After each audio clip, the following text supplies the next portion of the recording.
नमस्कार विद्यार्थियों हमारे जो पिछले वीडियो में आपने देखा था कि पेप्टिक अल्सर क्या होता है। ठीक है, पेप्टिक अल्सर कितने प्रकार के होते हैं, पेप्टिक अल्सर के क्या कारण होते हैं, पेप्टिक अल्सर किस तरीके से दूर किया जा सकता है, इसके बारे में हमने पूरी जानकारी पिछले वीडियोस में हमने दे चुके हैं आपको। इस वीडियो के अंतर्गत हम आपको बताएंगे कि इसमें पेप्टिक अल्सर जो रोग होता है उसके अंदर पोषक तत्वों की मांग किस तरह होती है ना।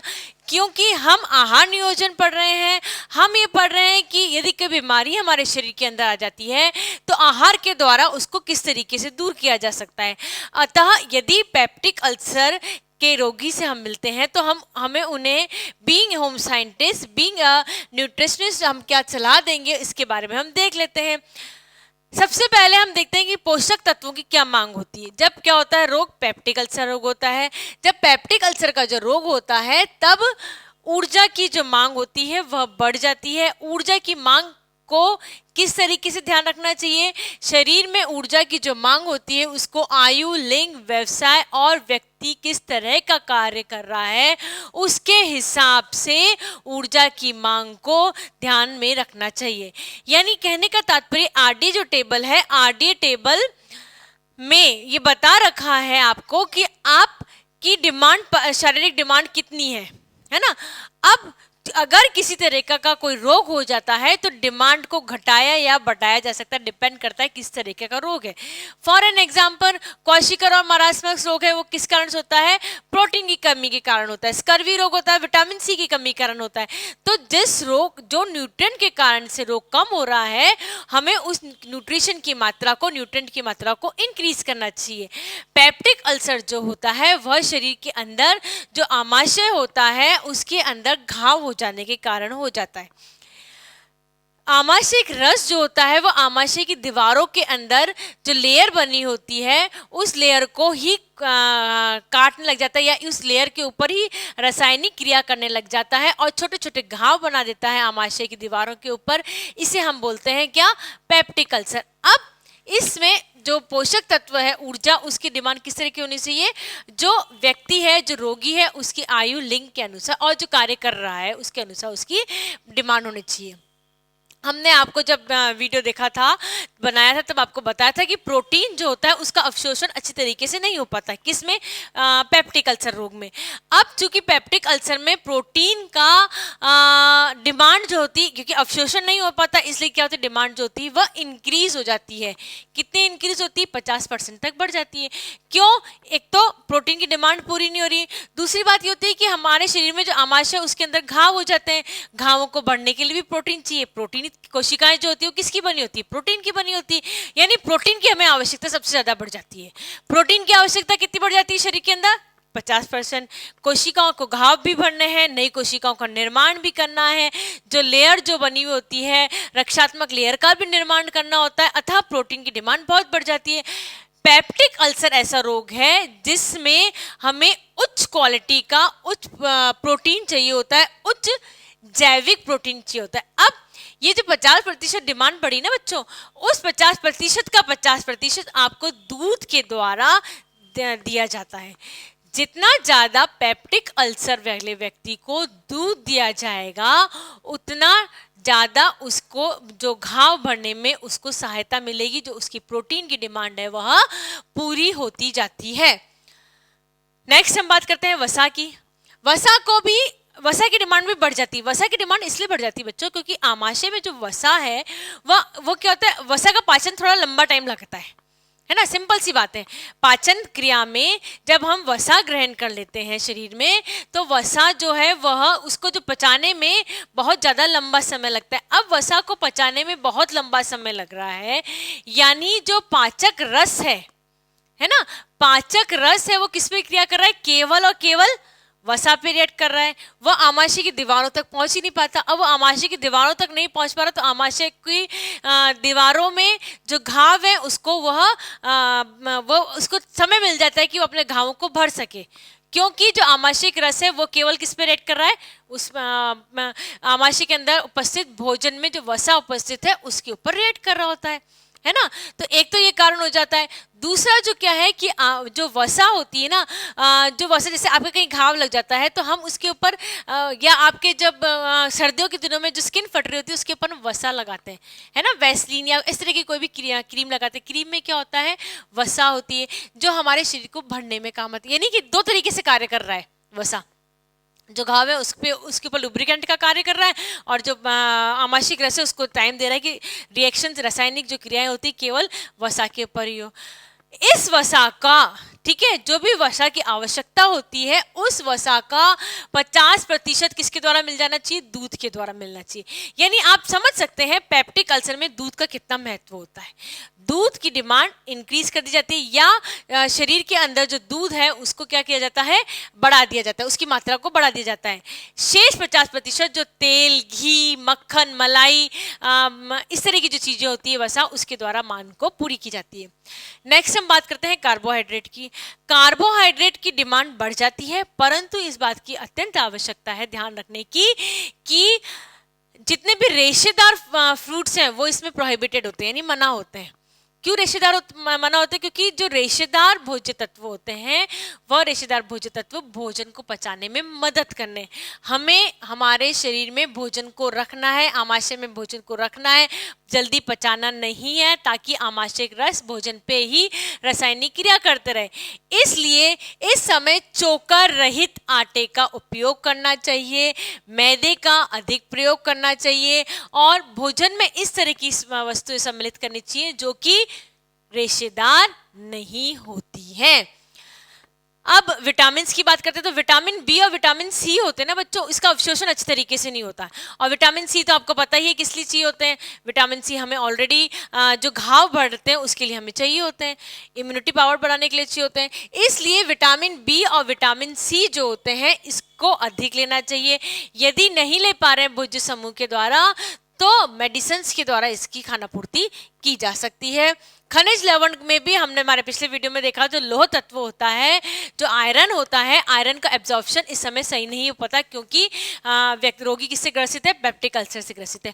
अब चूंकि वो पेप्टिक अल्सर से ग्रसित है, लोह तत्व का अवशोषण नहीं हो पाता, लोह तत्व की कमी हो जाती है। इस कमी को दूर करने के लिए लोह तत्व का भोजन में अधिक लेना चाहिए। ये तो हमने देख लिया कि क्या क्या लेना चाहिए, क्या नहीं लेना चाहिए, इसके बारे में भी हम चर्चा कर लेते हैं। जो वर्जित भोज्य पदार्थ इस समय होते हैं वह होते हैं रेशेदार भोजन। इसका कारण हमने अभी आपको बताया था। रेशेदार जो भोजन है भोजन को पचाने में मदद करते हैं, और रेशेदार भोजन जो है भोजन को जल्दी पकाते हैं, है ना, पचाते हैं, सॉरी। अब रेशेदार भोजन भोजन को जल्दी पचाते हैं तो हमें ये चाहिए नहीं, इसलिए रेशेदार भोजन जो होते हैं इस समय वर्जित होते हैं। चाय है, कॉफ़ी है, धूम्रपान है, शराब है, इस तरह की जो वस्तुएं होती हैं जो शरीर के अंदर एसिडिटी की प्रवृत्ति को इंक्रीज करती हैं, इसको इस समय पेप्टिक अल्सर के समय पे पूर्णतः वर्जित होती हैं। साथ में ही मिर्च मसालेदार। अब आप बताइए, अगर आपके यहाँ पे आपके आउटर स्पेस में शरीर में कहीं घाव लगा हो तो आप उसमें मिर्च लगा दे तो क्या होगा, और जलन होगी। सेम हमारे आमाशय है, आमाशय के अंदर घाव हो रहे हैं, और घाव में अगर हम और ज़्यादा मिर्च मसाले का प्रयोग करेंगे तो पेट में जलन जिसे बोलते हैं ना, उसका अनुभव ज़्यादा हो जाता है। इसलिए इस समय लाल मिर्च, काली मिर्च, दालचीनी जो कि एसिडिटी को इंक्रीज करते हैं, जो कि घावों पे मिर्च लगाने का कार्य करते हैं, इनको पूर्णतः वर्जित होते हैं। इस समय जो होता है वह सादा भोजन को ज़्यादा ग्रहण करना चाहिए। खाना खाते समय व्यक्ति जो रोगी होता है उसे पूर्णतः मानसिक रूप से शांत रहना चाहिए। यदि व्यक्ति मानसिक रूप से शांत है तो एसिडिटी की जो कंडीशंस होती हैं वह डिक्रीज होती हैं, एसिडिटी नहीं होती है। समझ गए आप? यदि मानसिक रूप से विश्राम में है तो एसिडिटी नहीं होगी। इसलिए व्यक्ति को पूर्ण मानसिक विश्राम करना चाहिए। पेप्टिक अल्सर के दौरान व्यक्ति को मानसिक ही नहीं शारीरिक रूप से भी पूर्णतः आराम करना चाहिए। बॉडी पार्ट्स जब आराम में रहेंगे तभी जाके राहत का अनुभव जल्दी होगा। व्यक्ति को रोगी को भोजन का जो अंतराल है ना, थोड़े थोड़े टाइम में भोजन करना चाहिए, आधे घंटे में, फिर आधे घंटे में, फिर आधे घंटे में, एक साथ भोजन ना करके कुछ कुछ समय के अंतराल में भोजन कर लेना चाहिए, जिससे आमाशयिक रस के पास कुछ रासायनिक क्रिया करने के लिए कुछ भोज्य तत्व हमेशा मौजूद रहे, वह दीवारों पर रिएक्ट करना स्टार्ट ना करें। इस कारण से कुछ कुछ समय, भले ही आप 3 रोटी लें, परंतु 3 रोटी आप 1-1 घंटे के अंतराल में लें, ठीक है। इससे पेट में कुछ ना कुछ रहेगा, और इसका कहने का तात्पर्य है कि जो आमाशय रस है उसको रिएक्ट करने के लिए कुछ साधन मिल जाएंगे। नियत समय पे भोजन करें, यह भी है, और भोजन हमेशा सादा करें, मिर्च मसाले का भोजन का सेवन नहीं करना चाहिए। विद्यार्थियों, जब हम पेप्टिक अल्सर की बात करते हैं तो पेप्टिक अल्सर में विशेष तरीके का भोजन दिया जाता है। ऐसा भोजन दिया जाता है जिसके अंदर प्रोटीन की मात्रा ज़्यादा हो, जिसके अंदर वसा की मात्रा ज़्यादा हो। जो पेप्टिक अल्सर का जो भोजन होता है, इसको मुख्यतः 4 कैटेगरी में डिवाइड किया गया है। एक है सिप्पी का आहार, एक है एडरसन का आहार, एक है म्यूग्रेट का आहार, और एक है लेनहार्ट्स का आहार। बट ऑब्वियस सी बात है, क्योंकि वैज्ञानिकों ने इस आहार को डिस्कवर करा है, वैज्ञानिकों ने रिसर्च करके डिस्कवर किया, इसलिए उनके नाम के आधार पे हमने उसका आहार रखा गया है। 2 तरह के आहार, जो कि सिप्पी का आहार है और एक एडरसन का आहार है, ये जो आहार है ये वेजिटेरियन कैटेगरी के आते हैं, और बाकी 2 जो आहार है, म्यूलग्रेट का आहार और लेनहार्ट्स का जो आहार है, यह नॉनवेज वाले जो व्यक्ति जो हैं उनकी कैटेगरी के लिए उपयुक्त होता है। सबसे पहले हम बात करते हैं सिप्पी के आहार की। तो सिप्पी का आहार होता है, इसके अंदर व्यक्ति को, यानी कि जो रोगी है, उसको 3 भाग दूध और 1 भाग जो होता है वह मलाई का दिया जाता है। कैसे दिया जाता है? 3 भाग दूध का और 1 भाग जो होता है उसके अंदर वह मलाई का दिया जाता है, और यह हर 1 घंटे के अंतराल में दिया जाता है, ठीक है। मलाई मतलब वसा, पूर्णतः वसा ही है ना। और दूध जो कि हमारे प्रोटीन की आवश्यकता को 50% जो प्रोटीन की आवश्यकता बढ़ जाती है उसको कंप्लीट करने के लिए दिया जाता है ना। तो यह 3 भाग दूध 1 भाग मलाई का दिया जाता है। यह 1 घंटे के अंतराल में दिया जाता है। कितना दिया जाता है? अति हर चीज की नहीं होनी चाहिए। व्यक्ति के रोग के हिसाब से, व्यक्ति की उम्र के हिसाब से, व्यक्ति की कार्यशीलता के हिसाब से 100 से लेके 150 ml तक दिया जाता है, ठीक है। 100 ml से लेके 150 ml तक 3 भाग दूध 1 भाग मलाई का हर 1 घंटे में दिया जाता है। यानी जो पूरे दिन भर में जो रोगी होता है उसको 1800 से लेके 2700 तक की ml का दूध शरीर के अंदर पहुंच जाना चाहिए, और 600 से लेके 900 तक ml तक की जो क्रीम की मात्रा होती है वह शरीर के अंदर पहुंच जानी चाहिए। हम ये नहीं कह रहे केवल यही देना चाहिए, भोजन तो देना ही चाहिए, परंतु ये 1-1 घंटे के अंतराल में दे देना चाहिए। यह एक तरह का दवाई होती है ना, जैसे इस तरह की दवाई होती है। फिर हम बात करते हैं एडरसन की। जब हम एडरसन की बात करते हैं, इन्होंने भी यही लिया। इन्होंने क्या किया है, क्रीम की मात्रा जो है वह 100 ml है, दूध की मात्रा 900 ml है। इन्होंने 2 चीजें तो ऐड करी है, वह है जिलेटिन और डेक्सट्रोज। 2 चीजें अलग से ऐड करी। उन्होंने तो क्रीम और क्या था, दूध था। इन्होंने क्रीम प्लस दूध प्लस डेक्सट्रोज और जिलेटिन की मात्रा ऐड करी है। जिलेटिन 50 ग्राम और जो डेक्सट्रोज है वह 60 ग्राम तक का होता है। इसको भी इन्होंने भी मात्रा हर 1 घंटे में 100 से लेके 150 ml तक शरीर के अंदर जानी चाहिए। कहने का तात्पर्य है कि हर 1 घंटे में दूध और जो मलाई है उसको दे देना चाहिए, मिक्स करके 3 भाग 1 भाग करके दे देनी चाहिए। यदि आप एडरसन का आहार दे रहे हैं तो एडरसन के आहार में जिलेटिन और डेक्सट्रोज को भी मिक्स कर देना चाहिए। ये तो किसके लिए है? वेजिटेरियंस के लिए।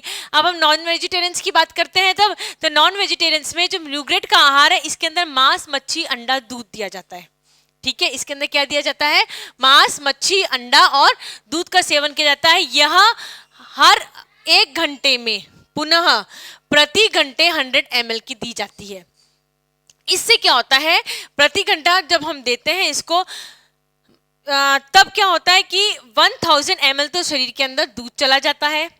500 ग्राम जो होती है वह मांस या मछली या एग जो होता है वह चला जाता है, और 200 ग्राम मिलीलीटर जो होता है वह क्रीम और अंडे का शरीर के अंदर सेवन हो जाता है। यानी जो प्रोटीन की मात्रा होती है वह हमें इंक्रीज कर देते हैं हम इसे।